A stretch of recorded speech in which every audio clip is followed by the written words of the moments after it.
Kaip atrasti laiko sau?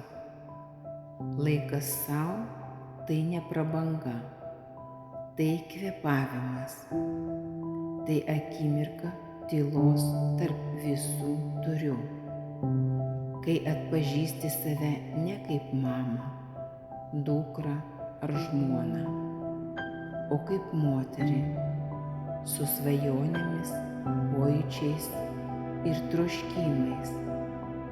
Atrasti laiko sau tai sustoti, išgerti kavos tyliai, pažiūrėti į dangų, pabūti su savo mintimis, su širdimi, nes tik pilna širdis gali duoti iš meilės, o ne iš pareigos. Leisk sau tiesiog būti, nes tu verta to, ne kartais, o kasdien.